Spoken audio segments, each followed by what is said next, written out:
எப்போல்லாம் வந்து எனக்கு ஆண்டவர் எதுவுமே செய்யலை அப்படின்னு உங்கள் மனசுக்குள்ளே உங்களுக்கு தோணுதோ, நீங்கள் யாருக்கிட்டே நீங்கள் சொல்ல வேணாம்.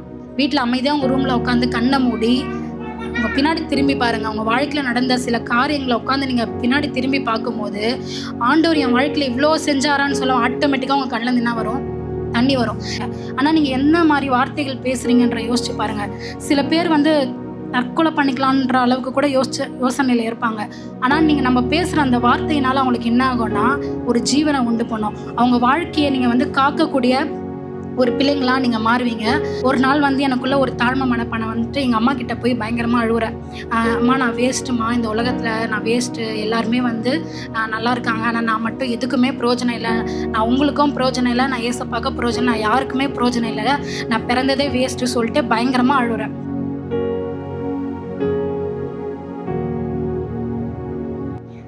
இன்றைக்கும் கூட நம்ம சிறு காரியங்களை குறித்து நம்ம பார்க்க போகிறோம். மத்தேயு 25ஆம் அதிகாரம் 21ஆம் வசனம். மத்தேயு 25:21. அவனுடைய எஜமானன் அவனை நோக்கி, நல்லது, உத்தமமும் உண்மையும் உள்ள ஊழியக்காரனே, கொஞ்சத்தில் உண்மையாயிருந்தாய், அநேகத்தின் மேல் உன்னை அதிகாரியாக வைப்பேன், உன் எஜமானுடைய சந்தோஷத்துக்குள்ளே பிரவேசி என்றார். அல்லேலூயா. இந்த வேளையில் கூட அநேக நேரங்களில் தேவன் வந்து நமக்கு நிறைய நன்மையான காரியங்களை வந்து செய்திருப்பார். சில நேரங்களில் நம்ம வந்து நல்லா ஜெபிப்போம். ஆண்டவரே என் வாழ்க்கையில் இந்த காரியங்கள் செய்யுங்கன்னு நம்ம ஜெபிக்கும் போது அந்த ஜெபத்திற்கு ஆண்டவர் வந்து பதில் தருவார். ஆனால் சில காரியங்களுக்கு வந்து தேவன் வந்து பதில் தரமாட்டார். அது வந்து வெயிட் பண்ண வைப்பார். அந்த சமயங்களில் வந்து நமக்கு எப்படி இருக்கும்னா, தேவன் நம்மளோட வாழ்க்கையில் எதுவுமே செய்யலையே, நமக்கு எதுவுமே பண்ண மாட்டேங்கிறார் சொல்லிட்டு ஒரு வருத்தம் நம்மக்கிட்ட காணப்படும். தேவன் மீது ஒரு போராட்டமாக நமக்கு இருக்கும், ஏன் என் வாழ்க்கையில் இது நடக்க மாட்டேங்குதுன்னு. அந்த சமயங்களில் நம்ம எப்படி வந்து தேவனை தேடுறோம், அந்த சமயங்களில் நம்ம தேவனோட எப்படி வந்து ஒரு உறவில் இருக்கிறோம் அப்படின்னு சொல்லி தான் பார்க்க போகிறோம். இன்னைக்கு கூட தேவன் நம்மக்கிட்ட விரும்புகிற ஒரு காரியம், கேட்குற ஒரு காரியம் என்னென்னா, உன்னிடம் என்ன இருக்கிறது. இன்னைக்கு ஆண்டவர் நம்ம எல்லாரையும் பார்த்து கேட்குறது, உன்னிடம் என்ன இருக்கிறதுன்னு கேட்குறாரு. இன்னைக்கு கூட இந்த மத்தேயு 25:21 பார்க்குறோம். அவனுடைய எஜமான் அவனை நோக்கி, நல்லது, உத்தமம் உண்மையும் உள்ள ஊழியக்காரனே, கொஞ்சத்திலே உண்மையாக இருந்தாய், அநேகத்தின் மேல் உன்னை அதிகாரியாக வைப்பேன். அல்லேலூயா. இந்த வேளையில் கூட இந்த ஓமை நம்ம எல்லாருமே தெரியும். இந்த ஓமை வந்து எதை குறித்து பார்க்குறோன்னா, பரலோக ராஜ்யத்தை ஒப்பிட்டு இந்த ஓமை வந்து தேவன் நமக்கு சொல்கிறாரு. ஒரு எஜமான் என்ன பண்ணுறாரு, தன்னுடைய ஊழியக்காரங்களுக்கு ஒரு பொறுப்பை கொடுத்துட்டு போகிறாரு. எப்படிப்பட்ட பொறுப்புன்னா, அவங்களுடைய திறமைக்கு தக்கதாக ஒரு பொறுப்பை கொடுக்குறாரு. ஒருத்தனுக்கு வந்து 5 தாலந்து கொடுக்குறாரு, ஒருத்தனுக்கு 2 தாலந்து கொடுக்குறாரு, ஒருத்தனுக்கு 1 தாலந்து கொடுக்குறாரு. கொடுத்துட்டு அவர் என்ன பண்ணுறாரு, பிரயாணமாக போயிடுறாரு. பிரயாணப்பட்டு போயிட்டு இப்போ மறுபடியும் திரும்பி வரும்பொழுது தன்னுடைய ஊழியக்காரங்கிட்ட அவங்க கணக்கு கேட்குறாரு. கணக்கு கேட்கும் போது 5 தாலந்து வாங்கினவங்க என்ன பண்ணுறாங்க, ஆண்டவரே நீங்கள் கொடுத்த 5 வச்சு நான் வியாபாரம் பண்ணி இன்னும் நான் 10 சேமிச்சேன்னு சொல்லி கொடுக்குறாங்க. இன்னும் 2 பேர் நான் சொல்கிறாரு, நீங்கள் வச்சதை கொடுத்து நான் இன்னும் 2 சம்பாதிச்சு, எக்ஸ்ட்ரா 2 சம்பாதிச்சு நான் 4 அவங்கக்கிட்ட கொடுக்குறேன்னு. ஆனால் 1 சம்பாதிச்சவர் மட்டும் என்ன பண்ணல, எதுவுமே பண்ணாமல் அதை மண்ணில் போட்டு என்ன பண்ணிட்டாரு, புதைச்சி அதை வீண் பண்ணிட்டாரு.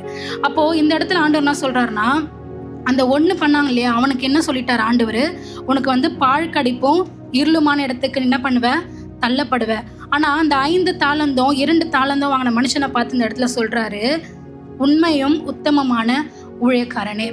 இன்னைக்கும் கூட இந்த இடத்துல தேவன் வந்து இந்த எஜமான் சொல்லப்படுறது வந்து ஆண்டவராகிய இயேசு கிறிஸ்து, ஊழியக்காரன் சொல்லப்படுவது நம்ம தான். ஆண்டவர் நம்ம எல்லாருக்குமே பார்த்திங்கன்னா ஒவ்வொரு தாளந்துகளை கொடுத்துருக்கிறார். தாளந்து மாத்திரம் இல்லை, ஒவ்வொரு காரியம். இப்போ நம்ம ஒரு மனுஷனை கேட்டு உங்ககிட்ட என்ன இருக்குன்னு கேட்டால் நம்மக்கிட்ட எதுவுமே இல்லைன்னு சொல்லவே முடியாது. ஏன்னா எல்லா மனுஷர்கிட்டையும் இந்த உலகத்தில் ஆண்டவர் படைக்கும் போது எல்லா மனிதருக்குள்ளாகவும் ஒவ்வொரு விஷயத்தை என்ன பண்ணியிருக்காரு, ஆண்டவர் கண்டிப்பாக படைச்சிருக்காரு. அப்போ அதற்குறித்து தான் ஆண்டவர் நம்மக்கிட்ட என்ன பண்ணுவார்னா கணக்கு கேட்பாரு. இந்த பகுதியில் கூட ஓமையில் பார்த்தீங்கன்னா, தன்னோட எஜமான் அவங்கக்கிட்ட கணக்கு கேட்கும் போது அவர் வந்து காசை பற்றி கணக்கு கேட்கல. நீ எவ்வளோ வந்து அதை பெருக்கி இருக்க, நீ எவ்வளோ வந்து சேமித்து வச்சுருக்கன்னு காசை பற்றி கேட்கல. அவர் எதை எதிர்நோக்குறாரு அப்படின்னா, ஒரு நல்ல குணாதிசயத்தை எதிர்பார்க்குறாரு. தேவன் இந்த வேளையில் நம்ம கிட்ட எதிர்பார்க்கறது 2 விஷயங்கள். ஒன்று வந்து உண்மையும், ஒன்று வந்து உத்தமமான காரியங்கள். நம்ம கிட்ட இருக்கிற சின்ன விஷயத்தில், நம்ம கிட்ட கொடுக்கப்பட்ட அந்த கொஞ்சம் விஷயத்தில் நம்ம எப்படி உண்மையாக இருக்கிறோமா, நம்ம எப்படி உத்தமமாக இருக்கோமா. இப்போ என்கிட்ட வந்து ஒரு கொஞ்சம் தான் நல்ல குணம் இருக்குது, நான் எப்பவுமே எப்படி இருப்பேன்னா அன்பாகவே இருக்கவே மாட்டேன். நான் எப்பவுமே வந்து ஒரு சண்டைக்காரியாகவே இருப்பேன், இல்லை சண்டைக்காரனாகவே இருப்பேன். நான் பேசினாலே எனக்கு வந்து என்ன இருக்காது, என்கிட்ட அன்பே இருக்காது. ஆனால் நான் கொஞ்சம் தான் அன்பு காட்டுவேன் அப்படின்னா, அப்போது தேவன் விரும்புறதுன்னா அந்த கொஞ்சம் அன்பை நம்ம என்ன பண்ணோம், மற்றவங்க கிட்ட காட்ட ஆரம்பிக்கணும். நம்ம அந்த கொஞ்சம் விஷயங்கள் நம்ம என்ன பண்ணோம்னா நம்ம வாழ்க்கையில் செயல்படுத்த ஆரம்பிக்கும் போது தேவன் என்ன பண்ணுவார்னா அதை பெருகும்படியாய் செய்வார். நம்ம கிட்ட என்னென்னலாம் நற்குணங்கள் இருக்குது, என்கிட்ட சாந்த குணம் கொஞ்சம் தான் இருக்குது, என்னால் வந்து நான் ஓவராக டென்ஷன் ஆவேன், ஆனால் என்னால் ரொம்ப சாந்தமாக இருக்க முடியாது, ஆனால் கொஞ்சம் தான் என்னால் சாந்தமாக இருக்க முடியும் அப்படின்னா, அப்போ தேவன் நம்மக்கிட்ட எதிர்பார்க்கறது என்னன்னா, நம்மக்கிட்ட இருக்கிற அந்த கொஞ்சம் விஷயத்த நம்ம என்ன பண்ணால் செயல்பட ஆரம்பிக்கணும். அது நல்ல விஷயமா இருக்கலாம், கொடுக்குற விஷயமா இருக்கலாம், இல்லை ஜெபிக்கிற விஷயமா இருக்கலாம், வேத வாசிக்கிற விஷயமா இருக்கலாம். எந்த விஷயமா இருந்தாலும் நம்ம தேவன்கிட்ட கொடுக்கும் பொழுது அதை உண்மையாக செய்யும் போது, உத்தமமாக செய்யும் போது தேவன் அதை என்ன பண்ணுவார்னா பெருகும்படி செய்வார். தேவன் இந்த உவமையில் பார்த்தது போல, அந்த எஜமான் எதிர்பார்த்தது போல அவர் காசை எதிர்பார்க்கல. அவர் எதிர்பார்த்தது ஒன்று தான், நல்ல ஒரு குணத்தை எதிர்பார்க்குறாரு. இதனால் அவங்க என்னென்ன பெற்றுக்கொண்டாங்க தெரியுமா? அந்த லாஸ்ட்ல பார்த்தீங்கன்னா, உன் எஜமானுடைய சந்தோஷத்திற்குள் பிரவேசி என்றான். இப்போ நம்ம இந்த கொஞ்சம் விஷயத்துல தேவனுக்கு உண்மையாகவும் உத்தமமாகவும் இருக்கும் போது ஆண்டவர் வந்து ஒரு 3 காரியங்களை நம்ம வாழ்க்கையில கொடுக்குறாரு. அது என்னன்னா, முதலாவது வந்து நம்மளை தேவன் வந்து உயர்த்துவாராம். அந்த எஜமான் வந்து எப்படி தன்னோட ஊழியக்காரனை வந்து உண்மையும் உத்தமமான ஊழியக்காரனின்னு சொல்லிட்டு அவர் என்ன பண்ணாருன்னா அவங்கள வந்து பிரைஸ் பண்றாரு. ஃபர்ஸ்ட் ஆஃப் ஆல் வந்து ஆண்டவர் வந்து நம்மளை என்ன பண்ணுவார்னா உயர்த்தக்கூடிய ஒரு தேவனா இருக்கிறாரு. ரெண்டாவது, நம்மளோட ஃபியூச்சர் பிளெஸ்ஸிங். தேவன் வந்து நமக்கு ஒரு வாக்கு தத்துவம் கொடுப்பாரு. அவருக்கு பிரியமா நம்ம நடக்கும் போது நம்முடைய வாழ்க்கையில நம்மளுடைய பிற்காலங்கள்ல நமக்கு என்ன வந்தாலுமே தேவன் வந்து அதை என்ன பண்ணுவார்னா பார்த்து கொள்வாரு. அவர் கொடுக்குற ஆசீர்வாதம் நம்மளுடைய குடும்பங்கள் எப்படி இருக்கும்னா பலத்தை தான் இருக்கும். மூணாவது வந்து பார்த்தீங்கன்னா, அவருடைய சந்தோஷத்துக்குள்ள பிரவேசிக்கும்படியான ஒரு பாக்கியத்தை கொடுக்குறாரு. அப்போ இன்னைக்கும் கூட நம்ம உத்தமமா இருக்கும் பொழுது, உண்மையா இருக்கும் போது எஜமானுடைய சந்தோஷத்துக்குள்ள, அதாவது இந்த உலக நன்மை மட்டும் கிடையாது, பரலோகத்திலையும் பிரவேசிக்கும்படியான ஒரு கிருபை ஆண்டவர் என்ன பண்றாரு நமக்கு தராரு. அதுக்கான சில எக்ஸாம்பிள் நம்ம வந்து பார்க்க போறோம். 2 ராஜாக்கள் 4:1-2. 2 ராஜாக்கள் 4:1-2. தீர்க்கதரிசிகளுடைய புத்திரரில் ஒருவனுக்கு மணிமாய் இருந்த ஒரு ஸ்திரீ ஈசாவை பார்த்து, உமது அடியனாகிய என் புருஷன் இறந்து போனான், உமது அடியான் கர்த்தருக்கு பயந்து நடந்தான் என்பதை அறிவீர். கடன் கொடுத்தவன் இப்பொழுது என் 2 குமாரரையும் தனக்கு அடிமைகளாக்கி கொள்ள வந்தான் என்றார். எலிசா அவளை பார்த்து, நான் உனக்கு என்ன செய்ய வேண்டும்? வீட்டில் உன்னிடத்தில் என்ன இருக்கிறது சொல் என்றான். அதற்கு அவள், ஒரு குடம் எண்ணெய் அல்லாமல் உமது அடியாருடைய வீட்டில் வேறொன்றும் இல்லை என்றார். அல்லேலூயா. இந்த இடத்துல ஒரு ஸ்திரீ எலிசாவை பார்த்து சொல்றாங்க, அவங்க ஆண்டவரே எலிசா, என்னுடைய கணவன் வந்து ஒரு தீர்க்கதரிசியா இருந்தாரு. அவர் எப்படி இருந்தாருன்னா, ஒரு உயிருள்ள நாட்கள் முழுவதுமா கர்த்தருக்கு பயந்து நடக்கிற ஒரு மனுஷனா இருந்தாரு. ஆனா இன்னைக்கு என் கணவன் என்ன பண்ணிட்டாரு, இறந்து போயிட்டாரு. இப்ப கடன் கொடுத்தவங்க எல்லாம் என்ன பண்றாங்க, என்னுடைய குமாரரை அடிமையாக்க பாக்குறாங்க. இப்ப நான் என்ன செய்வேன் அப்படின்னு சொல்லிட்டு ஒரு நிலைமையில அவங்க நிக்கிறாங்க. அப்போ எலிசா என்ன சொல்றாருன்னா, நான் உனக்கு என்ன செய்ய வேண்டும் அப்படின்னு சொல்லி கேட்கிறாரு. இப்போ அது மட்டும் இல்லாம, உன் வீட்டில் உன்னிடத்தில் என்ன இருக்கிறது சொல் என்றார். யோசிச்சு பாருங்க, ஒரு வீட்டில் வந்து கணவன் இல்லை, அவங்க வந்து விதவை ஆயிட்டாங்க, அவங்களுக்கு பிள்ளைகள் இருக்கு. இப்போ அவங்களுக்கு உண்டான வந்து எல்லாவற்றையும் வந்து கடன்காரங்க என்ன பண்ண போறாங்க, எடுத்துட்டு போறாங்க. அது மட்டும் இல்லாம தன்னுடைய பிள்ளையையும் அடிமையாக்க போறாங்க அப்படின்னும் பொழுது அவங்களுக்கு எப்படி இருக்கும் இல்லையா? தன்னோட தாயார் வந்து அவங்களுடைய நிலைமை நம்ம பார்க்கும் பொழுது இறந்து போறதான ஒரு நிலைமை. அதாவது இனிமேல் இந்த உலகத்துல என்னால என்ன பண்ண முடியாது, வாழ முடியாது. ஏன்னா கணவரும் போயிட்டாரு, இருந்தது என் பிள்ளைங்க தான். அந்த 2 பிள்ளைங்களையும் என்ன பண்ண போறாங்க, கடன்காரங்க அடிமையாக்கி கொண்டு போறாங்க. இனிமேல் நான் என்ன ஆண்டவரே செய்ய போறேன். இப்போ அந்த ஸ்டேஜ்ல அவங்க எப்படி இருக்கிறாங்கன்னா, அவங்களுக்கு ஒண்ணுமே இல்லை, இறந்து போற ஒரு ஸ்டேஜ்ல தான் அவங்க இருக்கிறாங்க. அப்போ எலிசா அவங்கள பார்த்து கேட்கிறாரு. எலிசா அவளை நோக்கி, நான் உனக்கு என்ன செய்ய வேண்டும்? வீட்டில் உன்னிடத்தில் என்ன இருக்கிறது சொல் என்றார். இப்ப கூட நம்ம அநேக நேரத்துல நம்ம கிட்ட யாருன்னா ஒருத்தர் கேட்கறாங்க, உங்ககிட்ட எதனா இருந்தா கொடுங்க அப்படின்னு நம்ம சொல்லும் போது நம்ம எப்பயுமே என்ன சொல்லுவோம்னா, இல்லை.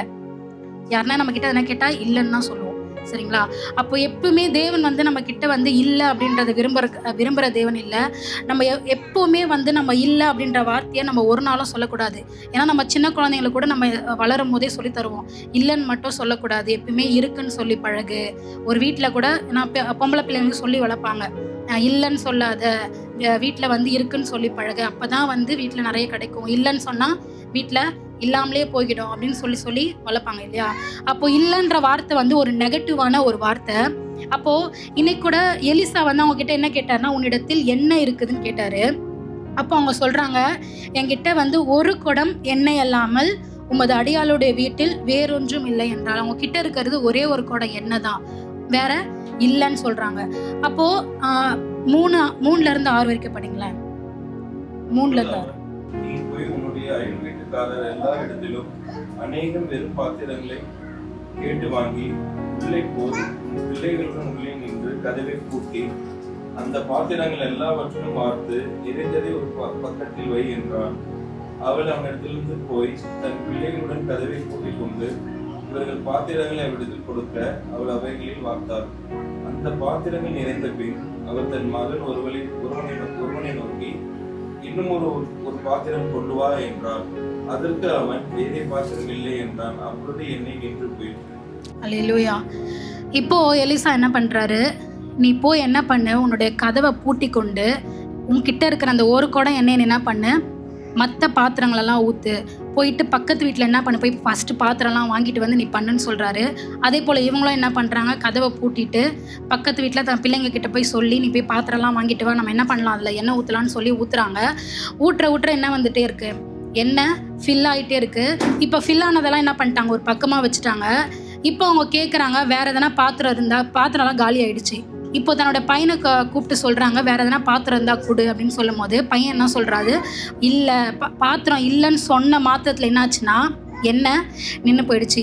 இன்னைக்கு கூட நம்மளோட வாழ்க்கையில் வந்து எப்போதுமே நம்ம முதலாவது கற்றுக்கொள்ள வேண்டியது, நம்ம கிட்ட இல்லைன்னு சொல்லக்கூடாது. நம்ம கிட்ட இருக்கிறத வச்சு நம்ம என்ன பண்ணோம்னா தேவனை ஆராதிக்க கற்றுக்கொள்ளணும். நம்ம கிட்ட யாருன்னா வந்து ஒன்று கேட்டாங்கன்னா நம்ம என்ன பண்ணவங்களுக்கு கொடுக்க நம்ம கற்றுக்கணும். ஃபஸ்ட்டு வந்து பார்த்திங்கன்னா இந்த இடத்துல அவங்க கிட்ட இருந்தது எவ்வளோ எண்ணெய் இருந்துச்சு, அந்த தாயார்கிட்ட எவ்வளோ எண்ணெய் இருந்துச்சு, ஒரு குடம் தான் எண்ணெய் தான் இருந்தது. ஆனால் இப்போ எவ்வளோ எண்ணெய் இருக்குது, அநேக குடங்கள். அதாவது இந்த எண்ணெயெல்லாம் விற்று அவள் வந்து அந்த கடனை அடைக்கும்படியான அவ்வளோ எண்ணெய் அவங்க வீட்டில் இருந்தது. இன்றைக்கும் கூட நம்முடைய வாழ்க்கையில் எப்பொழுதும் நமக்கு உள்ளதை நம்ம என்ன பண்ணணும்னா, கொஞ்சமாக இருந்தால் கூட அதை வந்து ஆண்டவருக்கு நம்ம கொடுக்க கற்றுக்கணும். நான் சொல்கிறது பணத்தை பற்றி கிடையாது. நம்முடைய வாழ்க்கையில் இருக்க நற்குணங்களாக இருந்தாலும் சரி, ஒரு சின்ன விஷயங்களாக இருந்தாலும் சரி, அது பணமாக இருந்தாலும் பொருளாக இருந்தாலும், தேவனுக்கு சிறியதானதை நம்ம முன்னாடி நம்ம வைக்கும் போது தேவன் அதை என்ன பண்ணுவார்னா பெரிய காரியமாய் அவர் மாற்ற வல்லவராக இருக்கிறாரு. இப்போ வந்து நம்ம யாருமே வந்து சொல்ல முடியாது என்கிட்ட வந்து ஒன்றுமே இல்லை. இன்றைக்கி யாரெல்லாம் உங்கள் மனசில் நீங்கள் நினச்சிட்ருக்கீங்களோ, இன்றைக்கி என்கிட்ட எதுவுமே இல்லை, நான் வந்து சுத்தமாக வந்து எம்டி ஆகிட்டேன், என் வீட்லேயும் எதுவுமே இல்லை, என் மனசளவுலையும் என்கிட்ட எதுவுமே இல்லை, நான் எம்டியாக இருக்கேன்னு யாரெல்லாம் சொல்கிறீங்களோ, இன்றைக்கி ஆண்டவர் உங்ககிட்ட சொல்கிறாங்க, நீங்கள் வந்து யார் இல்லை, நீங்கள் காலியான பாத்திரம் கிடையாது, நீங்கள் ஒன்றும் இல்லாத நபர் கிடையாது, என்கிட்ட ஒன்றுமே இல்லைன்னு நீங்கள் என்ன பண்ணக்கூடாது, இனிமேல் சொல்லக்கூடாது. ஏன்னா தேவன் நம்ம எல்லார்கிட்டையும் என்ன பண்ணியிருக்கார், ஏதோ ஒரு காரியத்தை தேவன் கொடுத்து வைத்திருக்கிறார். அந்த கொடுத்த காரியத்தை நம்ம தேவனுக்கு எப்படியெல்லாம் பயன்படுத்தினா தேவனுக்கு அது பிரியமாக இருக்கும்னு சொல்லி நம்ம என்ன பண்ணணும், ஒவ்வொரு நாளும் அதை நோக்கி நம்ம ஓடிட்டே இருக்கணும். அது மட்டும் இல்லாமல் நம்ம சில நேரங்களில் என்ன பண்ணுறோன்னா, தேவன் நமக்கு அநேக காரியங்களை செஞ்சுருக்கார். நான் ஃபஸ்ட்டு சொன்ன மாதிரி தேவன் நம்ம வாழ்க்கையில் ஒரு 10 அற்புதம் செஞ்சுருந்தாலும், ஒரு அற்புதம் 9 அற்புதம் செஞ்சதில் நடந்துடுச்சு, ஆனால் ஒன்று மட்டும் என் வாழ்க்கையில் ஒரு ஜெபம் நடக்கலை அப்படின்னும் போது நம்ம என்ன பண்ணோன்னா, அந்த ஒரே ஒரு காரியத்தை மட்டும் யோசித்து நம்ம வந்து ஆண்டவர்கிட்ட புலம்பிகிட்டே இருப்போம். ஏன் ஆண்டவரே எனக்கு அந்த ஒன்று தரலை, இவ்வளோ பண்ணிங்கல்ல, என் லைஃப்பில் இவ்வளோ செஞ்சிங்கல்ல, அந்த ஒன்றை ஏன் பண்ணிங்க தரலை அப்படி சொல்லிட்டு அந்த ஒன்றை நம்ம என்ன பண்ணுவோன்னா பெருசாக பேசுவோம். அதாவது ஆண்டவர் என்ன சொல்ல வரேன்னா, இல்லாததை குறித்து நீங்கள் என்ன பண்ணாதீங்க, எப்பவுமே அதிகமாக பேசாதீங்கன்றாரு. இருந்த அந்த 9 குறித்து நம்ம எப்பவுமே என்ன பண்ண மாட்டோம், சந்தோஷப்பட மாட்டோம். இல்லாத அந்த 1 குறித்து என்ன பண்ணுவோம், ரொம்ப கவலைப்பட்டுட்டே இருப்போம். அப்போது தேவன் விரும்புவது என்னென்னா, அந்த 9 காரியங்களை கொடுத்துருக்காரு இல்லையா, அதை நினச்சி நம்ம என்ன பண்ணணும், முதலாவது நன்றி சொல்லணும். நீங்கள் ஜஸ்ட்டு வீட்டில் உட்காந்து எப்பெல்லாம் வந்து எனக்கு ஆண்டவர் எதுவுமே செய்யலை அப்படின்னு உங்கள் மனசுக்குள்ளே உங்களுக்கு தோணுதோ, நீங்கள் யார்கிட்டே நீங்கள் சொல்ல வேணாம். வீட்டில் அமைதியாக உங்கள் ரூமில் உட்காந்து கண்ணை மூடி உங்கள் பின்னாடி திரும்பி பாருங்கள். உங்கள் வாழ்க்கையில் நடந்த சில காரியங்களை உட்காந்து நீங்கள் பின்னாடி திரும்பி பார்க்கும்போது, ஆண்டவர் என் வாழ்க்கையில் இவ்வளோ செஞ்சாரான்னு சொல்ல ஆட்டோமேட்டிக்காக உங்கள் கண்ணில் என்ன வரும், தண்ணி வரும். ஏன்னா தேவன் அப்பேற்பட்ட காரியங்களை நம்முடைய வாழ்க்கையில் நம்ம செஞ்சுருக்காரு. அந்த ஒரு விஷயத்தை இனிமேல் நம்ம ஒரு முடிவு எடுக்கணும். இல்லாத விஷயத்தை குறித்து நான் என்ன பண்ண மாட்டேன், இனிமேல் அதையே பேசி பேசி பேசி பேசி என்ன பண்ண மாட்டேன், புலம்ப மாட்டேன். இருக்கிற அந்த கொஞ்சம் பிளஸ்ஸிங்கை வச்சு என் தேவனுக்கு முன்பாக நான் எப்படி ஓட முடியும்னு சொல்லிட்டு நம்ம அதை தான் பார்க்கணும். முதலாவது இப்போ ஆண்டவர் விரும்புறது என்னன்னா, உன்னிடம் என்ன இருக்கிறதோ அதை நம்ம என்ன பண்ணோம்னா, நம்ம கொடுக்கும்போது தேவன் என்ன பண்ணுவார்னா அதை மாற்றக்கூடியவராக இருக்கிறார். ஒரு கெட்ட விஷயமா இருந்தால் கூட அது கர்த்தரோட சமூகத்தில் வைங்க. இப்போ என்கிட்ட வந்து ஒரு பாவமான ஒரு விஷயத்த நான் பண்ணுறேன், அது எனக்கு வந்து தெரியுது, பாவம்னு தெரியுது, ஆனால் என்னால் அதை மாற்றிக்க முடியல. அதை நம்ம என்ன பண்ணலாம் தெரியுமா, தேவனோட சமூகத்தில் வைக்கலாம். ஆண்டவரே இது பாவம்னு எனக்கு தெரியுது, ஆனால் என்னால் என்ன பண்ண முடியல, இதை மாற்றிக்கொள்ள முடியல, இந்த பாவத்தை உங்கள் சமூகத்தில் நான் வைக்கிறேன்னு சொல்லி நம்ம அவரோட சமூகத்தில் வைக்கும் போது தேவன் என்ன பண்ணுவார் தெரியுமா, அந்த பாவத்தை மாற்றக்கூடிய வல்லமை உடையவராக இருக்கிறார். யோவான் 6ஆம் அதிகாரம் 1-6 வரை. யோவான் 6:1-6 வரை.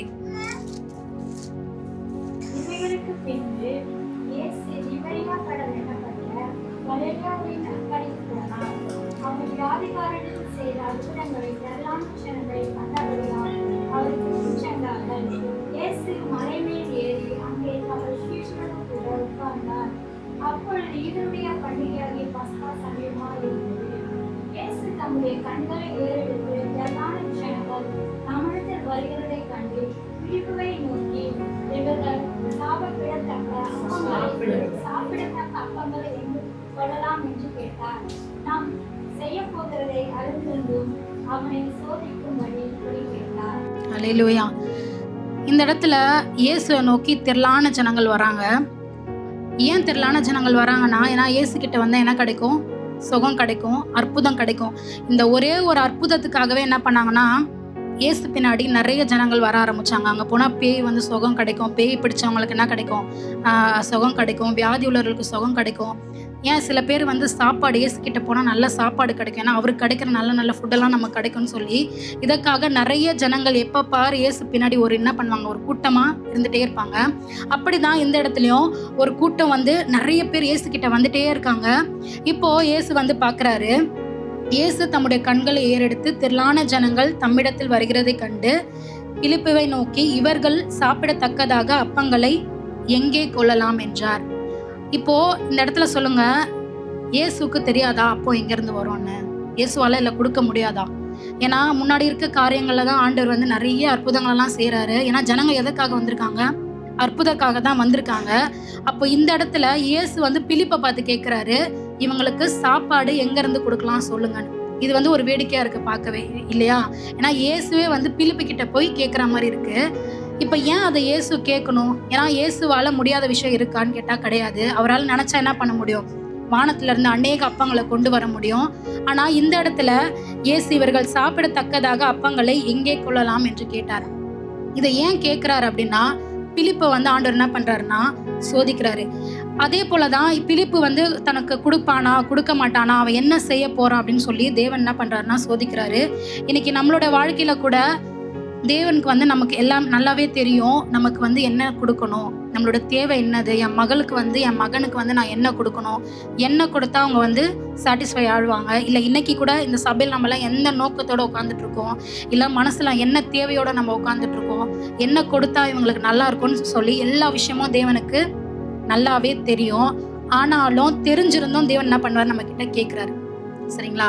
இப்போ ஒரு பிள்ளைகிட்ட நம்ம என்ன பண்ணுவோம், நிறைய சாக்லேட்லாம் நம்ம கொடுத்துட்டு கை நீட்டுவோம். அம்மாவுக்கு குடுமா, ஒன்று குடுமான்னு சொல்லும் போது அந்த பிள்ளை என்ன பண்ணணும்னா கொடுக்கும் போது நமக்கு எப்படி இருக்கும், என் பிள்ளை என்ன பண்ணுது, கேட்ட உடனே கொடுக்குற அந்த குணம் இருக்குன்னு சொல்லி நம்ம சந்தோஷப்படும். கொடுக்கலன்னா நான் சொல்லுவோம், அந்த குழந்தைக்கு குணமே இல்லைன்ற மாதிரி சொல்லுவோம், இல்லையா? அப்போ தேவன் அப்படிதான், அவர்கிட்ட இல்லாதது ஒன்றுமே இல்லை, எல்லாமே அவர்கிட்ட இருக்குது. ஆனால் தேவன் வந்து ஒரு டெஸ்ட் வச்சு பார்க்குறாரு, ஒருவேளை என் பிள்ளை அந்த இடத்துல அந்த சூழ்நிலையில் அவன் என்ன பண்ணுறான், அவன் வந்து நான் கேட்கும் போது கொடுக்குறானா, அப்படி இல்லைனா இந்த கடுமையான சூழ்நிலைகளை அவனோட வாழ்க்கையில் அவன் என்ன டெசிஷன் எடுக்கிறான், என்ன பண்ணுறான்னு சொல்லி தேவன் என்ன பண்ணுறாருனா நம்மளை ஒரு டெஸ்ட் வைக்கிறாரு. ஆனால் நம்ம எல்லாருமே என்ன பண்ணுறோம்னா இந்த இடத்துல தான் தோற்று போயிடுறோம். ஏன்னா தேவன் வந்து நம்ம ஒன்று கேட்கும் போது அவர் செய்யலைன்னும் போது நமக்கு வந்து ஒரு என்ன ஆயிடுதுன்னா பயங்கரமான ஒரு கோவம் வந்துடுது கடவுள் மேலேயே. எனக்கு தெரிஞ்ச ஒரு அக்கா தான், இது வரைக்கும் ஆண்டவரை வந்து இது மாதிரி திட்டி நான் யாரையும் பார்த்ததே இல்லை. அந்த மாதிரி அவங்க ஆண்டவரை திட்டினாங்க. ஒரு பக்கம் சிரிப்பாக இருந்தாலும் ஒரு பக்கம் கஷ்டமாக இருந்துச்சு. அவங்க எப்படி திட்டாங்கன்னா, இவரெல்லாம் சாப்பாட்டில் உப்பு போட்டே சாப்பிட மாட்டாரா அப்படி சொல்லி திட்டாங்க. நான் நினச்சேன், ஏசப்பா என்னைக்கு சாப்பாடு சாப்பிட்டாரு, சாப்பாடு சாப்பிட்டா தானே உப்பு போட்டு சாப்பிட்றது.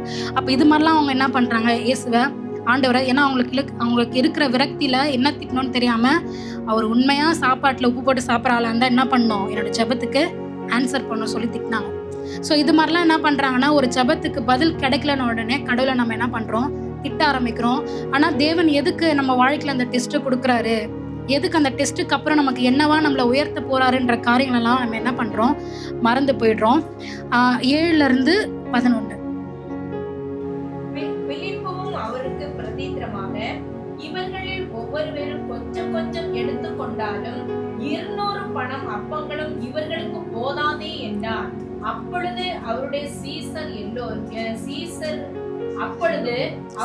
சீசரில் ஒருவனும் சீமோன் பேதுருவின் சகோதரனுமாகிய அந்திரேயா அவரை நோக்கி, இங்கே ஒரு பையன் இருக்கிறான், அவன் கையில் 5 வாற்கோதுமை அப்பங்களும் 2 மீன்களும் உண்டு, ஆனாலும் அவைகள் இத்தனை ஜனங்களுக்கு எம்மாத்திரம் என்றார்.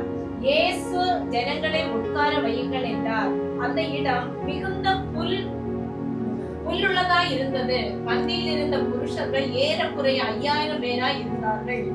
இயேசு அந்த அப்பங்களை எடுத்து ஸ்தோத்திரம் பண்ணி சீசரிடத்தில் கொடுத்தார். சீசர்கள் பந்தியில் இருந்தவர்களுக்கு கொடுத்தார்கள். அப்படியே மீன்களையும் அவர் எடுத்து அவர்களுக்கு வேண்டிய மட்டும் கொடுத்தார். அல்லேலூயா. 11 வரைக்கும் தான். இப்போ இங்கே இந்த இடத்துல பார்த்தீங்கன்னா, இங்கே புருஷர் மட்டும் எத்தனை பேர் இருக்காங்கன்னா, ஏறக்குறைய 5000 பேராக இருக்காங்க. இப்போ புருஷர்கள்னு சொல்லும் போது கண்டிப்பாக அவங்களுக்கு யார் இருந்திருப்பாங்க, மனைவிமார்கள் இருந்திருப்பாங்க, அவங்களுக்கு யார் இருந்திருப்பாங்க, பிள்ளைங்கள் இருந்திருப்பாங்க. இப்போ கிட்டத்தட்ட ஒரு 20,000 பேர் கிட்ட அந்த இடத்துல உட்காந்துட்டு இருக்காங்க. இப்போ 20,000 பேருக்கு சாப்பாடு வேணும். அப்போ பிலிப்பு சொல்கிறாரு, 200 பணம் கொடுத்தாலும் இத்தனை பேருக்கு நம்மளால என்ன பண்ண முடியாது, சாப்பாடு கொண்டு வர முடியாது. அப்படி நம்மளே செஞ்சு எதனா பண்ணலானாலும் அந்த இடம் எப்படிப்பட்ட இடம், கடற்கரை சம்மந்தப்பட்ட ஒரு இடத்துல இருக்கிறதால நம்மளால எதுவும் பண்ணவும் முடியாது. அப்போ எப்படி இதுலேருந்து சாப்பாடு நம்மளால கொடுக்க முடியும்? இப்போ யோசிச்சு பாருங்க. இப்போ நம்ம கிட்ட வந்து இயேசு அது மாதிரி கேட்குறாரு. ஒரு பையனை கூப்பிட்டு என்கிட்ட 5 அப்போ 2 மீன் தான் இருக்குன்னு சொல்லி அந்த கொஞ்சமானதை நம்ம இயேசு கிட்ட கொடுப்போமா?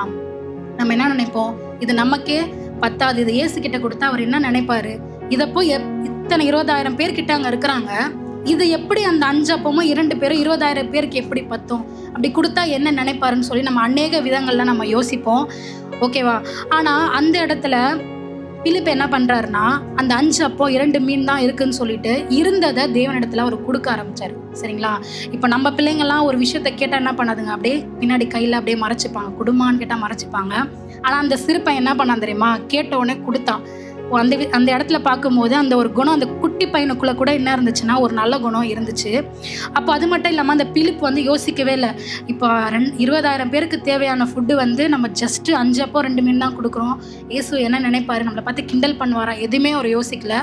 இருந்ததை எடுத்துகிட்டு போய் கொடுத்தாரு. இன்றைக்கி கூட தேவன் நம்ம கிட்ட விரும்புறதுனா, நம்ம கிட்ட என்ன இருக்கோ அதை நம்ம வந்து தேவன்கிட்ட கொடுக்க விரும்பணும். நம்ம கிட்ட பெரிய பெரிய வசதிலாம் இல்லாமல் இருக்கலாம், காரு பங்களா அது இது எதுவுமே நமக்கு தேவையில்லை. நல்லா கூட நம்ம படித்து கூட இல்லாமல் இருக்கலாம். ஆனால் நம்ம கிட்ட என்ன விஷயங்கள் இருக்குது, என்னால் கொஞ்ச நேரம் தான் ஜெபிக்க முடியும், ஒரு லிமிட் தான், 5 நிமிஷத்துக்கு மேலே என்னால் ஜெபிக்க முடியல அப்படின்னா கூட பரவாயில்ல. அந்த 5 நிமிஷம் நம்ம என்ன பண்ணோம்னா, முதலாவது ஆண்டவருக்கு கொடுக்க ஆரம்பிக்கணும். என்னால் ஒரு 5 நிமிஷம் தான் பைபிள் படிக்க முடியும், அதுக்கு மேலே என்னால் முடியாதுன்னா கூட பரவாயில்ல, அந்த 5 மினிட்ஸ் என்ன பண்ணுங்க, ஆண்டவருக்கு கொடுக்க ஆரம்பிங்க. நம்ம ஆண்டவர் நம்ம கிட்ட விரும்புவது வந்து, அவருக்கு இயேசுவுக்கு ரொம்ப ரொம்ப ரொம்ப பிடிச்ச ஒரு விஷயம் என்னன்னா, அவருக்கு வந்து எது வந்தாலும் முன்னுரிமை கொடுக்கணும்னு சொல்லி ஆசைப்படுவார். நம்முடைய வாழ்க்கையில் எது செஞ்சாலும் யோசிச்சு பாருங்க. சண்டே வந்து இப்போ ஏதோ ஒரு மேரேஜ் ஏதோ வருது, நீ என்ன சம்மந்தப்பட்டிருந்தா, நான் யாரையும் சொல்லலை, ஒருவேளை அப்படி இருந்தால் மன்னிச்சிடுங்க, ஒரு எக்ஸாம்பிளுக்காக சொல்கிறேன். இப்போ சண்டே ஏதோ ஒரு மேரேஜ் வருதுன்னு வச்சுக்கோங்களேன். அந்த மேரேஜுக்காக நம்ம சண்டே என்ன பண்ணுவோம், கட் பண்ணிவிட்டு அந்த ஓய்வு நாளுக்கு, அந்த மேரேஜுக்கு 1 வாரம் முன்னாடியே நம்ம என்ன பண்ணுவோம், ரெடியாக ஆரம்பிச்சிருவோம். ஆனால் ஒரு நாள் ஆகிலும் இல்லை, ஆண்டவரே இது ஓய்வு நாள், நான் ஆண்டவருக்கு தான் அந்த நிலத்தை செலவிடுவேன்னு சொல்லி நம்ம என்ன பண்ண மாட்டோம், சாக்ரிஃபைஸ் பண்ணி போயிருக்கோமா இல்லையான்னு சொல்லி என்ன பண்ணுங்க, யோசிச்சு பாருங்கள். தேவன் நம்மளோட வாழ்க்கையில் விரும்புவது முன்னுரிமை கொடுக்கணும், அவருக்காக ஃபஸ்ட்டு ப்ரையாரிட்டி நம்ம கொடுக்கணும். நம்ம இந்த சண்டே டைமில் தான் நம்ம வந்து நிறைய காரியங்களை வச்சுப்போம். அப்போ வந்து தேவன் வந்து யோசிப்பார், என் பிள்ளை வந்து எனக்கு முன்னுரிமை கொடுக்கலன்னும் போது இப்போ எப்படி இருக்கும் சொல்லுங்கள். ஏன்னா தேவன் வந்து நம்ம எடுக்கிற ஒரு சின்ன ஸ்டெப்பை வச்சு தான் நம்மளோட வாழ்க்கையில் பெரிய மாற்றங்களை வந்து உண்டு பண்ணுவார். நம்ம தேவனுக்கு என்னென்னலாம் சின்ன சின்ன காரியங்களாம் நம்ம கொடுக்குறோமோ அதை வச்சு தான் ஒரு பெரிய திரளான காரியங்களை நம்ம வாழ்க்கையில் செய்வார். இப்போ நம்ம நினைக்கிறோம், இந்த விஷயத்த நான் கொடுக்கறதன் மூலமாக என் வாழ்க்கை என்ன மாறப்போகுது, என்கிட்ட தான் ஒன்றுமே இல்லையே, இதனால் என்னோடய வாழ்க்கை என்ன மாறப்போகுது நம்ம நினைக்கிறோம். ஆனால் தேவன் சொல்கிறாரு, அதை ஃபஸ்ட்டு நீ என்ன பண்ணி என்கிட்ட கொடு, அந்த சின்ன விஷயத்தை வச்சு நான் என்ன பண்ணுறேன், உன்னோட வாழ்க்கையை பெருசாக நான் மாற்றேன்னு சொல்லி தேவன் சொல்கிறாரு. இன்னொரு விஷயம் கூட பார்க்கலாம். நியாயாதிபதிகள் 6ஆம் அதிகாரம் 11-14. கர்த்தருடைய தூதனானவர் வந்து பிலேஸ்திரியனான யோவாசின் ஊராகிய புறாவில் இருக்கும் ஒரு கர்வாலி மரத்தின் கீழ் உட்கார்ந்தார். அப்பொழுது அவனுடைய குமாரன் கிதியோன் கோதுமையை மீதியானியரின் கைக்கு தப்புவிப்பதற்காக ஆலைக்கு சமீபமாய் அதை போராடித்தான். கர்த்தருடைய தூதனானவர் அவனுக்கு தரிசனமாகி, பராக்கிரமசாலியே, கர்த்தர் உன்னோடு இருக்கிறார் என்றார். அப்பொழுது கிதியோன் அவரை நோக்கி, என் ஆண்டவனே, கர்த்தர் எங்களுடன் இருந்தால் இவையெல்லாம் எங்களுக்கு நேரிடுவானேன். கர்த்தர் எங்களை எகிப்திலிருந்து கொண்டு வரவில்லையா என்று எங்கள் பிதாக்கள் எங்களுக்கு விவரித்து சொன்ன அவருடைய அற்புதங்கள் எல்லாம் இங்கே. இப்பொழுது கர்த்தர் எங்களை கைவிட்டு மீதியானின் கையில் எங்களை ஒப்புக் கொடுத்தாரே என்றான். அப்பொழுது கர்த்தர் அவனை நோக்கி பார்த்து, உனக்கு இருக்கிற இந்த பலத்தோடு போ, நீ இஸ்ரவேலை மீதியானின் கைக்கு நீங்களாக்கி ரட்சிப்பாய், உன்னை அனுப்புகிறவர் நான் அல்லவா என்றார். ஆமென், அல்லேலூயா. இந்த இடத்துல இஸ்ரவேல் ஜனம் கர்த்தருடைய பார்வைக்கு பொல்லாப்பான காரியத்தை செய்கிறாங்க. தேவன் செய்யக்கூடாதுன்னு சொன்னதெல்லாம் அவங்க என்ன பண்ணுறாங்கன்னா செஞ்சுட்டு வராங்க. இதனால் கர்த்தர் என்ன பண்ணுறாருனா இஸ்ரவேல் ஜனத்தை மீதியான் அப்படின்ற ஒருத்தவங்களுக்கு கையில் ஒப்பு கொடுத்துறாரு. இந்த மீதியானியர் என்ன பண்ணுறாங்கன்னா இஸ்ரவேலுக்கு உண்டான எல்லாவற்றையும் சங்கரிக்கிறாங்க.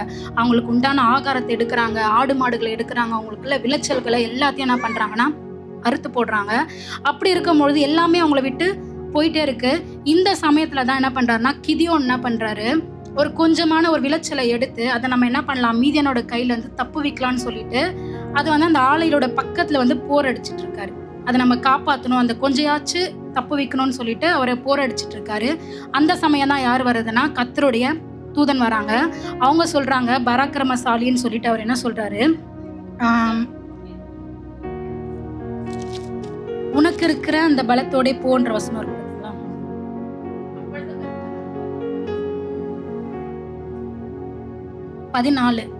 அப்பொழுது கர்த்தர் அவனை நோக்கி பார்த்து, உனக்கு இருக்கிற இந்த பலத்தோடு போ, நீ இஸ்ரவேலை மீதியானியரின் கைக்கு நீங்களாக்கி ரட்சிப்பாய், உன்னை அனுப்புகிறவர் நான் அல்லவா என்றார்.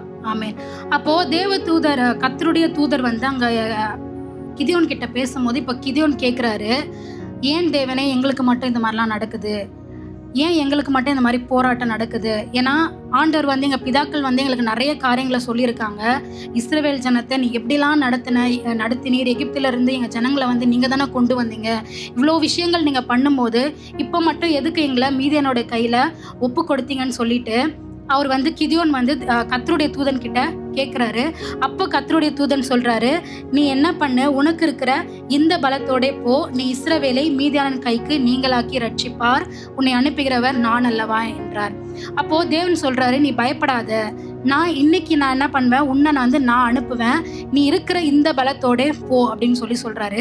அப்போ இன்னைக்கும் ஆண்டவர் நம்மளுடைய வாழ்க்கையில நமக்கு விரோதமா நிறைய போராட்டங்கள் வரும்போது, நம்ம வாழ்க்கையில நிறைய பிரச்சனை வரும்போது, மீதியானர் எப்படி இஸ்ரவேலை அவங்களுக்கு உண்டான எல்லாத்தையும் எடுத்துட்டு போயிட்டாங்களோ, அதே போல் நம்ம வீட்டில் இருக்கிற எல்லாமே போனாலும் சரி, நம்ம என்ன பிரச்சனை நம்ம வாழ்க்கையில் வந்தாலும் சரி, நம்ம கிதியோனை போல் நம்ம புலம்பிக் கொண்டிருக்கும் போது அப்போ தேவன் நம்மளை பார்த்து சொல்கிற விஷயம் என்னன்னா, உனக்கு இருக்கிற இந்த பலத்தோட போன்னு சொல்கிறாரு.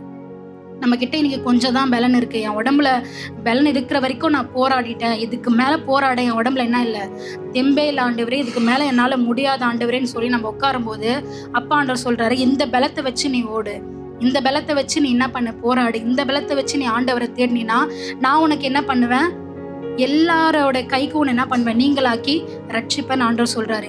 இன்னைக்கு யாரெல்லாம் மனதளவில் நீங்கள் ரொம்ப பலவீனப்பட்டு இதுக்கப்புறம் என்னால் முடியாது, என் தானெல்லாம் போயிடுச்சுன்னு நினைக்கிறீங்களோ, இன்னைக்கு ஆண்டவர் நம்ம கிட்ட சொல்ற விஷயம் அப்படிதான், கொஞ்சம் இருக்கிற பலத்தோட நீ ஓடு, நான் உன்னை என்ன பண்ணுவேன்னா எல்லாரோட கைக்கு தப்பு வைப்பேன். ஏன்னா உன் கூட யார் இருக்கா, தேவனாகிய கர்த்தர் இருக்கிறார் என்பதை தேவன் இந்த காலவேளை நமக்கு என்ன பண்றாரு, உணர்த்துகிறார். யோபு 1ஆம் அதிகாரம் 6-12. யோபு 1:6-12. ஒரு நாள் தேவபுத்திரன் கர்த்தருடைய சந்நிதியில் நின்ற போது சாத்தானும் அவர்கள் நடுவில் நின்றான். கர்த்தர் சாத்தானை பார்த்து, நீ எங்கிருந்து வருகிறாய் என்றார். சாத்தான் கர்த்தருக்கு பிரதித்திரமாக, பூமியெங்கும் உலாவி அதில் சுற்றி திரிந்து வருகிறேன் என்றான். கர்த்தர் சாத்தானை நோக்கி, என் தாசனாகிய யோபுவின் மேல் கவனம் வைத்தாயோ? உத்தமனும் சன்மார்க்கனும் தேவனுக்கு பயந்து பொல்லாப்புக்கு விலகிறனுமாகிய அவனைப் போல பூமியில் ஒருவனும் இல்லை என்றார். அதற்கு சாத்தான் கர்த்தருக்கு பிரதித்திரமாக, யோபு விருதாவாகவா தேவனுக்கு பயந்து நடக்கிறான்? நீர் அவனையும் அவன் வீட்டையும் அவனுக்கு உண்டான எல்லாவற்றையும் சுற்றி வேலியடைக்கவில்லையோ? அவன் கைகளின் கிரியைகளை ஆசீர்வதித்தேன், அவனுடைய சம்பத்து தேசத்தில் பெருகிற்று. ஆனாலும் உம்முடைய கையை நீட்டி அவனுக்கு உண்டான எல்லாம் தொடுவீரானால், அப்பொழுது அவன் உமது முகத்திற்கு எதிரே உம்மை புசிப்பானோ பாரும் என்றான். சரி, ஓகே. இந்த இடத்துல பாருங்க, இப்போ நம்ம ஒவ்வொருத்தருடைய வாழ்க்கையில் நடந்த விஷயங்களையும் பார்த்தோம். இந்த இடத்துல ஒரு முக்கியமான ஒரு விஷயத்தை பார்க்க போகிறோம். சாத்தான் என்ன பண்ணுறான்னா, உலகம் முழுவதுமாக சுற்றி திரிஞ்சுட்டு இப்போ கர்த்தருடைய சமூகத்தில் வந்து நிற்கிறான். இப்போ கர்த்தரை பார்த்து கேட்குறான், நீங்கள் என்ன பண்ணுங்க, யோபு வந்து என் கையில் ஒப்பு கொடுங்கன்னு சொல்லி கேட்குறான். இப்போது ஆண்டவர் இந்த இடத்துல பார்க்குறாரு. நீ ஆண்டவர் கேட்குறாரு, நீ என்ன பண்ணுற? யோபின் மீது கவனம் வைத்தாயோன்னு சொல்லி ஆண்டவர் கேட்குறாரு. அப்போ சாத்தான்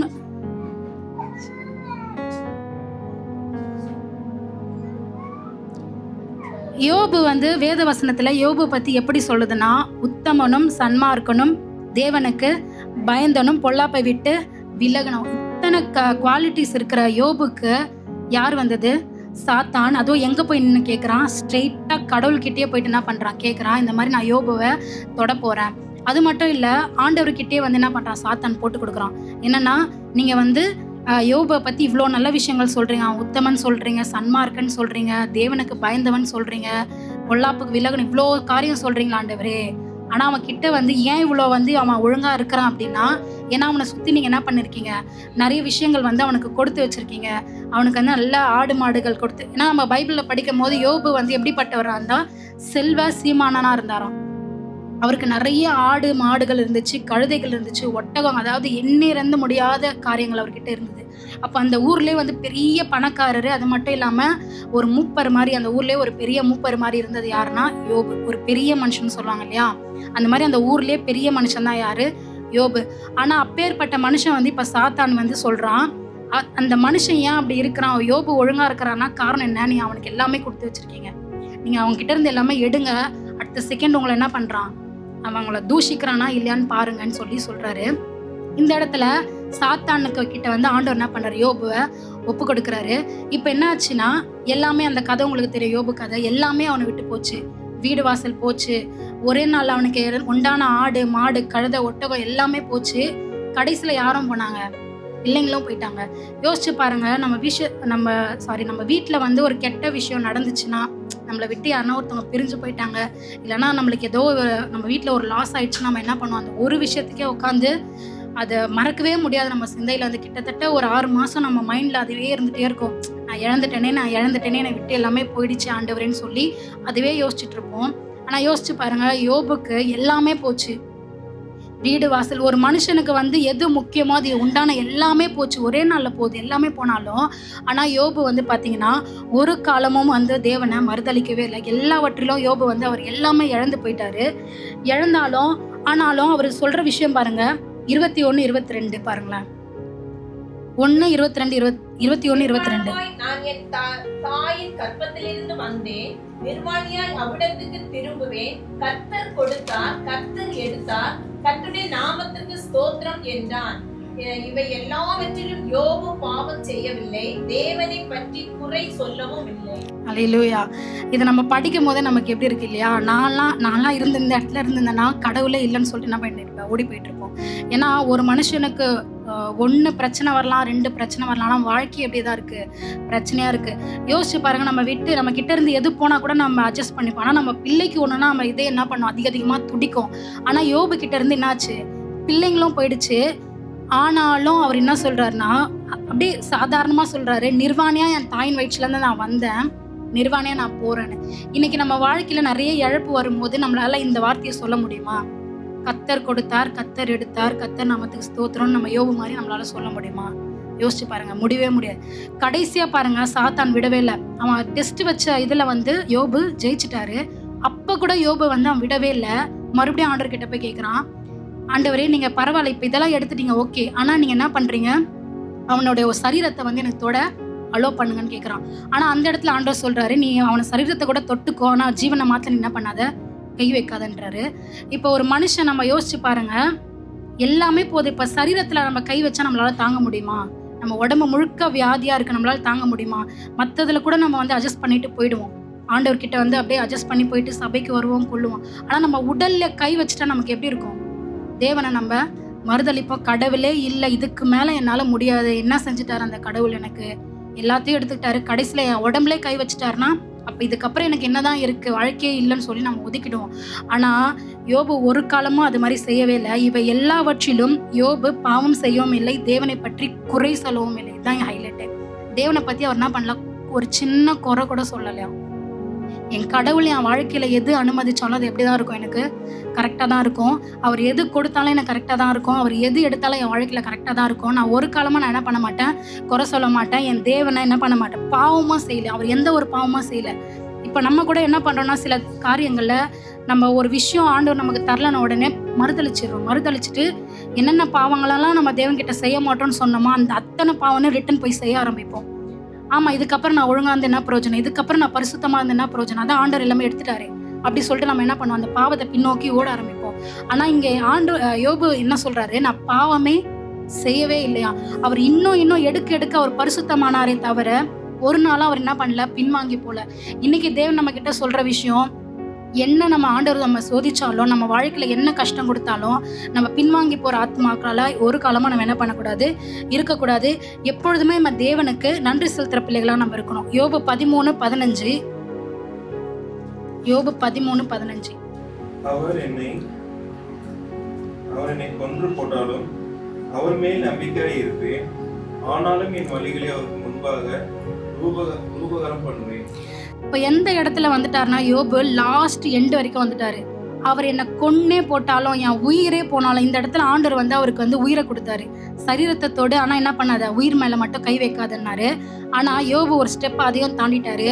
என் உயிரை கூட நீங்கள் எடுத்தாலும் நாங்கள் என்ன பண்ணுவோம், உங்கள் மேலே நம்பிக்கையாக இருப்பேன். இன்னைக்கு இந்த காலை வேலை நம்மளால சொல்ல முடியுமா, இன்னைக்கு இப்போ சொல்ல முடியுமா, ஆண்டவரே என் உயிரை கூட நீங்கள் எடுத்துருங்க, நான் நம்பிக்கையாக இருப்பேன்னு சொல்ல முடியுமா? சொல்லவே முடியாது. ஏன்னா நம்ம இங்கே இருக்க அநேகருக்கு எது மேலே பயம், உயிர் மேலே பயம். அவ்வளோ பயப்படுவோம் நம்ம இல்லையா, உயிர் மேலே அவ்வளோ பயப்படுவோம். ஆனால் யோபு சொல்கிறது என்னென்னா, கடைசி பரியந்தம் கூட என் உயிரே போனாலும், என் ஜீவனே போனாலும், என் மனைவி சொல்கிறாங்க, சரி, என் மனைவி என்ன சொல்கிறாங்க, நீங்கள் என்ன பண்ணுறீங்க, இவ்வளோ நாள் கத்தர்னு நான் ஓடிட்டே இருக்கீங்களே, அவர் என்ன பண்ணுங்க, தூஷிங்க, அவரோட நாமத்தை தூஷிச்சுட்டு நீங்கள் என்ன பண்ணுங்க, ஜீவனை செத்து போன்னு சொல்கிறாங்க. மனைவியே சொல்கிறாங்க, ஆண்டவரை கேவலமாக பேசிட்டு என்ன பண்ணு, செத்து போயா, இன்னும் ஏன் உயிரோட இருக்கு, இன்னுமா நீ ஆண்டவரை நம்பிட்டு இருக்கேன்னு மனைவியே சொல்றாங்க. இதுக்கப்புறம் நம்மளால என்ன, யாரா இருந்தாலும் சொல்லுவாங்க, என் பொண்டாட்டியே சொல்லிட்டா, இதுக்கப்புறம் எனக்கு அவளே என்னை இவ்வளவு கேவலமா பேசிட்டாலே, இதுக்கப்புறம் இந்த உலகத்துல வாழ முடியாதுன்னு சொல்லுவோம். ஆனா யோபு அப்படி இல்லை. மனைவியாவது கிணவியாவது நீ என்ன வேணான்னு சொல்லிக்கோனா, நான் கர்த்தர் மேல எப்படி இருப்பேன், நம்பிக்கையா இருப்பேன். அவர் என்னை கொன்று போட்டாலும் நான் அவர் மேல எப்படி இருப்பேன், உறுதியா இருப்பேன்னு சொன்னாங்க. யோபு 8:7. உம்முடைய துவக்கம் அற்பமா இருந்தாலும் முடிவு சம்பூரணமா இருக்கும். இன்னைக்கு கூட நம்மளோட வாழ்க்கையில நம்மளுடைய துவக்கம் எப்படி வேணா இருக்கலாம், சரிங்களா. நம்ம எந்த பேக்ரவுண்டில் வந்தவங்களா இருக்கலாம், இல்லை நம்ம என்ன நம்ம கிட்ட இப்போ இருக்கோ இல்லையோ அதெல்லாம் மேட்டர் கிடையாது. ஆனால் நம்மளுடைய முடிவு எப்பேற்பட்ட முடிவாக இருக்குதுன்றது வந்து கர்த்தருடைய கரத்தில் தான் இருக்குது. தேவன் சொல்கிறாரு, நம்ம கிட்ட இருக்கிற கொஞ்சம் விஷயத்த நம்ம கொடுக்கும் பொழுது தேவன் வந்து அதை என்ன பண்ணுவார்னா சம்பூரணமாக மாற்ற அவர் வல்லவராக இருக்கிறாரு. நம்ம என்றைக்குமே வந்து மற்றவங்கள பார்த்து நம்ம ஓடக்கூடாது. நம்மளுடைய வாழ்க்கையை நம்ம என்ன பண்ணணும், தேவனுக்கு நேராக நம்ம ஓடணும். இப்போது இந்த இடத்துல நம்ம கேட்பீங்க, குடுன்னு சொல்கிறீங்க, என்னத்தை கொடுக்கறது, என்கிட்ட கொடுக்க எதுவுமே இல்லை, நான் என்ன கொடுக்கறது அப்படின்னு சொல்லிட்டு நமக்கு ஒரு கேள்வி வரும். நம்ம கிட்ட என்ன இல்லைனாலும் நம்ம கிட்ட ஒரு விஷயம் இருக்குது, நம்ம எல்லார்கிட்டையும் இருக்குது. அது காசு இருந்தாலும் சரி, இல்லாதவங்க கிட்ட இருந்தாலும் சரி, நம்ம கிட்ட ஒரு விஷயம் இருக்குது. அது என்னன்னா கர்த்தருடைய வார்த்தை. யாருக்கிட்டலாம் கர்த்தருடைய வார்த்தை இருக்கோ உங்களால் கண்டிப்பாக என்ன பண்ண முடியும், மற்றவங்களுக்கு உதவ முடியும். இன்னைக்கு நீங்கள் யோசிச்சு பாருங்கள், உங்கள் கையில் வந்து அழகான வேத புத்தகத்தை தேவன் கொடுத்துருக்கிறார். நம்ம மற்றவங்களுக்கு சொல்கிற ஒவ்வொரு வார்த்தையானது ஜீவன் உள்ள வார்த்தையாக இருக்குது. இந்த யோசிச்சு பாருங்கள், இந்த நாவு வந்து பைபிள் சொல்லுது, இது வந்து ஒரு பொல்லாத ஒரு காரியம் தான். இந்த நாவானது வந்து ஒரு மனுஷன் என்ன பண்ணோம், ஆசீர்வதிக்கவும் செய்யும், ஒரு மனுஷனை எரிக்கவும் செய்யும். இப்போ இந்த நாவில் நம்ம எப்படி பேசுகிறோம், ஒருத்தவங்களை அந்த நாவில் என்ன பண்ண முடியும், சாகடிக்கவும் முடியும். இதே நாவுனால ஒருத்தவங்களை என்ன பண்ண முடியும், உயிர்ப்பிக்கவும் முடியும். என் வாழ்க்கையில் நான் இந்த எக்ஸாம்பிள் சொல்கிறேன். நான் ஸ்கூல் படிக்கும் போது தான் ஒரு நாள் வந்து எனக்குள்ளே ஒரு தாழ்மை மனப்பானம் வந்துட்டு எங்கள் அம்மா கிட்ட போய் பயங்கரமாக அழுவுறேன். அம்மா நான் வேஸ்ட்டுமா, இந்த உலகத்தில் நான் வேஸ்ட்டு, எல்லாருமே வந்து நல்லா இருக்காங்க, ஆனால் நான் மட்டும் எதுக்குமே பிரயோஜனம் இல்லை, நான் உங்களுக்கும் பிரயோஜனம் இல்லை, நான் ஏசப்பாக்க பிரயோஜனம், நான் யாருக்குமே பிரயோஜனம் இல்லை, நான் பிறந்ததே வேஸ்ட்டு சொல்லிட்டு பயங்கரமாக அழுவுறேன். என்ன நடந்துச்சுன்னு ஞாபகம் இல்லை, இந்த அழுது மட்டும் ஞாபகம் இருக்கு. அழுறேன். அப்போ வந்து எங்கள் ஆன்ட்டி பக்கத்தில் உட்காந்துட்டு இருக்காங்க. அவங்க வந்து என்கிட்ட சொன்னாங்க, என்ன ஆனுமா நீ இப்படி அழுவுற, பிரயோஜனம் இல்லைன்னு எதுக்கு நீ சொல்கிற, நீ அன்னைக்கு சொன்ன வார்த்தை வந்து எனக்கு எவ்வளோ பிரயோஜனமாக இருந்துச்சு தெரியுமான்னு சொன்னாங்க. அப்போது எனக்கு ஒன்றுமே புரியல. ஒரு நாள் வந்து அவங்க வந்து மனசு கஷ்டமாக இருந்தாங்க போல், எனக்கு தெரியாது. அன்னைக்கு வந்து நான் ஏசுப்பா பற்றி அவங்ககிட்ட எனக்கு தெரிஞ்ச ஆண்டவரை பற்றி நான் சொல்லியிருக்கேன். ஆண்டவர் இருக்காரு, நீங்கள் ஏன் கவலைப்படுறீங்க, நீங்கள் ஏன் சோர்ந்து போகிறீங்க, ஆண்டவர் உங்களை இது பண்ணால் நான் ஆறுதலான வார்த்தை பேசியிருக்கேன். அந்த ஆறுதலான வார்த்தை அவங்க வாழ்க்கையில் கிரியை செய்திருக்கு போல இருக்கு, எனக்கு தெரியாது. அப்போ அவங்க சொல்கிறாங்க, நீ ஏன் வேஸ்ட்டுன்னு ஒன்று சொல்கிற, நீ அன்னைக்கு பேசின வார்த்தை எனக்கு எப்படி இருந்தது, பிரயோஜனமாக இருந்தது, அதனால் நீ ஒரு காலமாக உன்னை வேஸ்ட்டுன்னு நீ சொல்லாது அப்படின்னு சொன்னாங்க. அப்போ இன்னைக்கு கூட நம்ம பேசுகிற வார்த்தைகள், நீங்கள் எத்தனையோ பேர்கிட்ட நீங்கள் ஃபோனில் பேசுவீங்க, இல்லை ரோட்டில் போகும்போது பேசுவீங்க, இல்லை ஆஃபீஸில் கூட ஒரு 2 minutes நீங்கள் பேசுவீங்க. ஆனால் நீங்கள் என்ன மாதிரி வார்த்தைகள் பேசுகிறீங்கன்ற யோசிச்சு பாருங்கள். சில பேர் வந்து தற்கொலை பண்ணிக்கலான்ற அளவுக்கு கூட யோசனையில் இருப்பாங்க. ஆனால் நீங்கள் நம்ம பேசுகிற அந்த வார்த்தையினால் அவங்களுக்கு என்ன ஆகும்னா ஒரு ஜீவனை உண்டு பண்ணும். அவங்க வாழ்க்கையை நீங்கள் வந்து காக்கக்கூடிய ஒரு பிள்ளைங்களாக நீங்கள் மாறுவீங்க. அப்போது நம்ம எங்கே போனாலும் நீங்கள் உங்ககிட்ட எது இல்லைனாலும் பரவாயில்ல, இந்த ஜீவ வார்த்தையை நீங்கள் என்ன பண்ணுங்கள், பேச ஆரம்பிங்க. இது வரைக்கும் நீங்கள் பேசலன்னா பரவாயில்ல, இனிமேல் நீங்கள் என்ன பண்ணுங்கள், ஒரு ஜீவ வார்த்தையை பேச ஆரம்பிங்க. நான் நியூ இயரில் கூட நான் சாட்சி சொல்லியிருப்பேன். என்னோடய ஃப்ரெண்டு ஸ்கூல் படிக்கும் போது நான் சொன்ன சுவிசேஷம் அவங்களுக்கு இன்றைக்கி வந்து பிரயோஜனமாக இருக்குது. இத்தனை வருஷம் ஆச்சு, எனக்கு கல்யாணம் ஆகி குழந்தை பிறந்துச்சு, அவங்களுக்கும் கல்யாணம் ஆகி குழந்தை பிறந்துச்சு. ஆனால் அவங்க இப்போ ஃபோன் பண்ணி சொல்கிறாங்க, அன்றைக்கி நான் எடுத்த மெசேஜ் நான் மறந்துட்டேன், ஆனால் அவங்க இப்போ ஞாபகமாக சொல்கிறாங்க, நீ இந்த மெசேஜ் எடுத்த இன்றைக்கி எங்களுக்கு பிரயோஜனமாக இருந்துச்சுன்னு. இது வந்து கர்த்தருடைய நாமம் அந்த இடத்துல என்ன பண்ணுதுன்னா மகிமைப்படுது. இப்போ நம்ம சொல்கிற வார்த்தையில் எந்த அளவுக்கு அவங்க வந்து ஒரு வீக்னஸில் இருந்தாங்கன்னா அன்றைக்கி நான் சொல்லப்பட்ட வார்த்தை அவங்களுக்கு அவ்வளோ ஆறுதலாக இருந்திருக்கும் இல்லையா. அப்போ நம்மளுடைய வாழ்க்கையில் நம்ம பேசுகிற ஒவ்வொரு வார்த்தையும் மற்றவங்களுக்கு வந்து ஆறுதலுடையதாக இருக்கணும். நீங்கள் பேசுனீங்கன்னா ஜீவ வார்த்தையாக பேசுங்க. யாரையுமே நொறுக்கிற மாதிரியோ யாரையுமே காயப்படுத்துகிற வார்த்தைகளோ நம்ம இனிமேல் என்ன பண்ணக்கூடாது. பேசாமல் ஜீவ வார்த்தைகளாக தேவனுக்கு நேராக போகிற வார்த்தைகளாக பேசுங்க. கடைசியாக சங்கீதம் 116:12-13. கர்த்தர் எனக்கு செய்த எல்லா உபகாரங்களுக்காகவும் அவருக்கு எண்ணத்தை செலுத்துவேன். ரட்சிப்பின் பாத்திரத்தை எடுத்துக்கொண்டு கர்த்தருடைய நாமத்தை தொழுது கொள்வேன். ஆமென். கர்த்தர் நம்ம வாழ்க்கையில் செஞ்சதுக்கு அவருக்கு ஈடாக நம்மளால் என்ன செய்ய முடியும்? இப்போ கர்த்தர் எனக்கு எவ்வளோ நன்மைகள் செய்திருக்கு, அவர்களால் நீங்கள் என்ன நினைப்பீங்க, சரி இவ்வளோ நன்மை செஞ்சுட்டாரு, நான் திருப்பி அவருக்கு பணமாக கொடுப்பேன்னு நம்ம நினச்சாலும் வேஸ்ட்டு. ஏன்னா அவர்கிட்ட பணம் இல்லாத பணமா, அவர்கிட்ட இல்லாத கோல்டா, அவர்கிட்ட இல்லாத மாளிகை, அவர்கிட்ட என்ன இல்லை, அவர்கிட்ட எல்லாமே இருக்குது. ஆனால் அப்போ இந்த இடத்துல சங்கீதக்காரர் சொல்கிறான், எண்ணத்தை கொண்டு நான் கர்த்தரை செலுத்துவேன், ரட்சிப்பின் பாத்திரத்தை எடுத்துக்கொண்டு கர்த்தருடைய நாமத்தை தொழுது கொள்வேன். இந்த கால வேளையில் கூட தேவன் நம்ம கிட்ட விரும்புறது வந்து நம்ம பணத்தை, புகழ, நம்மளுடைய எதோ நம்ம கொடுத்த ஆண்டவர் நம்ம என்ன பண்ண முடியாது, ஒரு காலமோ சாட்டிஸ்ஃபை பண்ணவே முடியாது. இன்னைக்கு தேவன் நம்ம கிட்ட விரும்புறது ஒரே விஷயம்தான், ரட்சிப்பின் பாத்திரத்தை எடுத்துக்கொண்டு கர்த்தருடைய வேதத்தை எடுத்துக்கொண்டு நீங்கள் என்ன பண்ணுங்கள், அவருக்கு செய்கிற ஒரே ஒரு நல்ல விஷயம், நான் கடவுளுக்கு ஒன்று செய்கிறேன்னு நீங்கள் ஆசைப்பட்டீங்கன்னா ஆண்டவரை பற்றி யார் யாருக்கெல்லாம் சொல்ல முடியுமோ, உங்கள் ஜீவன் இருக்கிற வரைக்கும் யார் யாருக்கெல்லாம் நீங்கள் ஆண்டவரை பற்றி சொல்ல முடியுமா, நீங்கள் என்ன பண்ணுங்கள், சொல்லுங்கள். வெளியில் தான் போய் சொல்லணும்னு இல்லை, உங்கள் வீடுகளில் சொல்லுங்கள், மனைவிக்கு சொல்லுங்கள், கணவனுக்கு சொல்லுங்கள், அப்பா அம்மாவுக்கு சொல்லுங்கள், உங்கள் பிள்ளைங்களை உட்கார வச்சு என்ன பண்ணுங்கள், கர்த்தருடைய வார்த்தையை பற்றி சொல்லுங்கள். குட்டி பிள்ளைங்கன்னு சொல்லி நினைக்காதீங்க. ஏன்னா அந்த பிள்ளைங்க தான் நாளை பின்னாடி என்ன ஆக போகிறாங்கன்னா ஒரு பெரிய சந்ததியாக மாற போகிறாங்க. உங்கள் வாழ்க்கையில் உட்கார வச்சு ஏசப்பா உங்கள் வாழ்க்கையில் என்னென்னலாம் அற்புதம் செஞ்சாரோ அதெல்லாம் உட்கார வச்சு என்ன பண்ண உங்கள் பிள்ளைங்களுக்கு சொல்லுங்கள். ஏன்னா இஸ்ரவேலர்கள் என்ன பண்ணுவாங்க, தன்னுடைய சந்ததிக்கு தேவன் வந்து எகிப்திலேருந்து என்னென்னலாம் பண்ணி கூப்பிட்டு வந்தாரோ அந்த அற்புதத்தெல்லாம் சொல்லி சொல்லி வளர்த்ததால் தான் கிதியோன் இடத்துல சொல்கிறாரு, என் பிதாக்கள் என்ன சொன்னாங்க, எகிப்திலேருந்து வந்தாங்களே ஆண்டவரே, அந்த அற்புதம் ஏன் எங்கள் வாழ்க்கையில் இன்னைக்கு நடக்கலன்னு கேட்குறாரு. அப்படின்னா என்ன அர்த்தம்னா கிதியோனுக்கு சொல்லி சொல்லி வளர்த்துருக்காங்க. அப்போ இன்னைக்கு கூட நம்ம பிள்ளைங்களுக்கும் சரி, நம்ம வீட்டாருக்கும் சரி, நம்ம கர்த்தருடைய வேதத்தை நம்ம என்ன பண்ணணும்னா சொல்லி சொல்லி நம்ம வளர்க்கணும். நம்மளால ஒன்னே ஒன்று மட்டும் கர்த்தருக்கு பண்ண முடியாது, என்னன்னா கர்த்தருடைய வார்த்தையை மற்றவருக்கு சொல்ல முடியும். கர்த்தர் தம்மை இந்த வசனத்தை ஆசீர்வதிப்பார். ஆமென்.